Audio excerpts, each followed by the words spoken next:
abbiamo voluto mettere mano con un segno tangibile sia per il 2015 che per il pluriennale, con oltre 40 milioni a disposizione. Insomma, non è una cifra da poco, specialmente di questi tempi, per cui abbiamo rassicurato le risorse e il personale delle province, le funzioni non fondamentali, quindi abbiamo precostituito una base per degli accordi e delle convenzioni che dovranno esserci per forza di cose da qui ai prossimi mesi con le province e con la città metropolitana, per capire e guardare il bicchiere mezzo pieno, ossia trovare quelle sinergie che vadano a colmare quelle sacche magari di dispersione e di cattivo funzionamento delle funzioni, quindi con una razionalizzazione ulteriore della spesa che deve comportare risorse e economie da erogare poi in servizi per i veneti. Un'ottima legge che va a sanare un'inefficienza da parte dello Stato che aveva tagliato funzioni, competenze e denari alle nostre province. Noi in questa maniera abbiamo garantito una funzionalità anche per i prossimi anni, abbiamo garantito al personale di rimanere in capo alle province, ma soprattutto di avere uno stipendio sicuro alla fine del mese. Purtroppo lo Stato per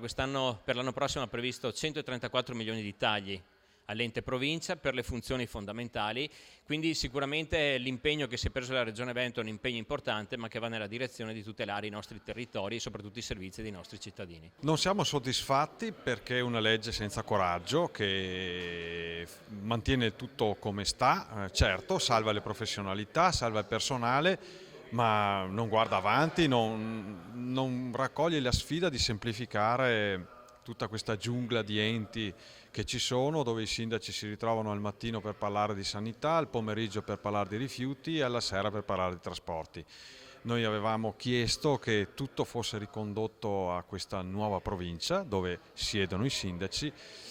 Per questo diciamo che abbiamo perso un'occasione. Da qui a qualche giorno sarebbero scaduti i termini per presentare appunto questa proposta di legge ed è per questo che noi ci siamo in gran parte astenuti in aula. Abbiamo votato a favore solamente quella parte dove si andava a toccare temi relativi appunto all'impiego dei dipendenti provinciali, alla salvaguardia dei dipendenti, ma dove si è trattato di distribuire le competenze secondo noi è stato fatto in maniera troppo frettolosa anche dalla Regione Veneto. Capiamo che il male inizia a Roma con una riforma del Rio altrettanto frettolosa e veramente fatta male, ma qua in Regione Veneto avremmo potuto discutere ampiamente di più in commissione ed arrivare a un testo più condiviso. La legge tutto sommato è un qualcosa di doveroso, il giudizio è assai negativo sull'operato del governo perché è stata una riforma assolutamente scellerata, vile nei confronti dei lavoratori della provincia che in questi anni hanno visto maltrattata la loro professionalità e noi insomma abbiamo cercato di risolvere tutti insieme, bipartisan, questo vulnus creato dal governo Renzi, che per un titolo di giornale, non avendo i numeri, ha creato forse la più brutta riforma degli ultimi anni. È una legge che mette una toppa rispetto a una legge nazionale vergognosa che ha creato un sacco di problemi a questi enti territoriali e soprattutto ha messo in grande difficoltà i dipendenti pubblici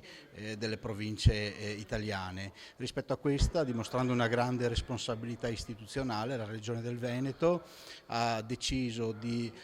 stanziare i fondi necessari per garantire la continuità occupazionale a questi dipendenti e a mantenere quelle funzioni fondamentali e non fondamentali che spettano alle province.